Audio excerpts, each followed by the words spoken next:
இலங்கை மற்றும் ஜெர்மனிக்கு இடையிலான பொருளாதார உறவுகளை மேலும் வலுப்படுத்தி புதிய முதலீட்டு சந்தர்ப்பங்களை உருவாக்கிக் கொள்வதே இந்த மாநாட்டின் முக்கிய நோக்கமாகும். இன்றைய அமர்வில் பிரதமர் கலாநிதி ஹரிணி அமரசூரிய, இலங்கைக்கான ஜெர்மன் தூதுவர், இலங்கை மற்றும் மாலைத்தீவிற்கான ஐரோப்பிய ஒன்றியத்தின் தூதுவர்கள் உள்ளிட்டோர் கலந்து கொண்டனர். அண்மை காலத்தில் இலங்கைக்கும் ஜெர்மனிக்கும் இடையிலான உறவு உயர்மட்ட பேச்சுவார்த்தைகள் மற்றும் பரிமாற்ற திட்டங்கள் ஊடாக மேலும் வலுவடைந்துள்ளது. இலங்கை மற்றும் ஜெர்மனிக்கு இடையிலான இந்த ஒத்துழைப்பு வெறும் வர்த்தகம் அல்லது முதலீடுகளுடன் மாத்திரம் மட்டுப்படுத்தப்பட்ட ஒன்றல்ல. அபிவிருத்தி பணிகள், புதுப்பிக்கத்தக்க சக்தி போன்ற தொழில்நுட்ப மற்றும் தொழில் பயிற்சி துறைகளிலும் ஜெர்மனி இலங்கையின் மிகவும் நம்பிக்கையான பங்காளராக உள்ளது.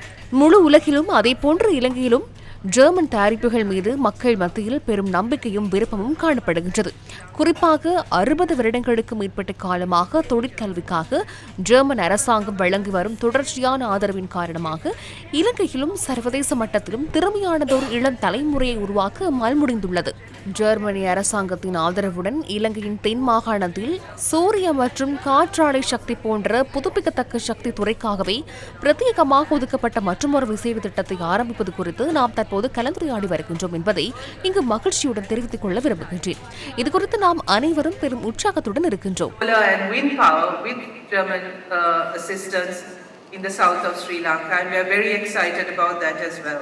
Sri Lanka and Germany have more than 70. இலங்கைக்கும் ஜெர்மனிக்கும் இடையில் 70 வருடங்களுக்கு மேற்பட்ட காலமாக மிகவும் வலுவான ராஜதந்திர மற்றும் வர்த்தக உறவொன்று காணப்படுகின்றது. இரு நாடுகளினதும் வர்த்தக சமூகம் மற்றும் தொழில் முயற்சியாளர்கள் எந்த நேரத்திலும் எந்த ஒரு சவாலையும் தைரியமாக எதிர்கொண்டு புதிய வாய்ப்புகளை பயன்படுத்திக் கொள்ளக்கூடியவர்களாக விளங்குகின்றனர்.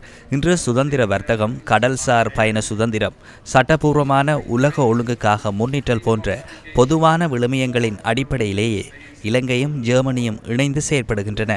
வர்த்தக நடவடிக்கைகளை வெற்றிகரமாக முன்னெடுப்பதற்கு இவ்வாறான நிலையான கொள்கைகளும் விழுமியங்களும் காணப்படுவது மிகவும் முக்கியமானதாகும். உலக அரசியல் கட்டமைப்பு வேகமாக மாறிவரும் இந்த சூழ்நிலையில் இலங்கை, ஜெர்மனி ஆகிய இரு நாடுகளுக்கும் பல புதிய வாய்ப்புகள் உருவாகியுள்ளன. விசேடமாக கிழக்கு மேற்கு உலகை இணைக்கும் வர்த்தக பாதையில் இலங்கை அமைந்துள்ள புவியியல் மற்றும் மூலோபாய அமைவிடம் இதற்கு ஒரு பெரும் பக்கபலமாகும். எனவே இவ்வாறான வாய்ப்புகளில் இருந்து அதிகபட்ச பலனை பெற்றுக்கொள்வதற்கு இரு நாடுகளும் தொடர்ந்தும் செய்யப்பட வேண்டும்.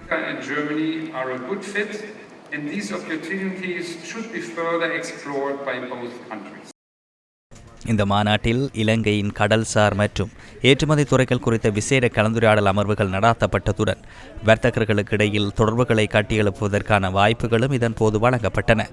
கைத்தொழில் மற்றும் தொழில் முயற்சி அபிவிருத்தி பிரதி அமைச்சர் சதுரங்க அபேசிங்கவின் தலைமையில் இந்த மாநாடு நேற்று கொழும்பில் உத்தியோகபூர்வமாக ஆரம்பித்து வைக்கப்பட்டது. இந்த மாநாட்டின் உத்தியோகபூர்வ ஊடக பங்காளராக மகாராஜா ஊடக நிறுவனம் செயற்படுகின்றது.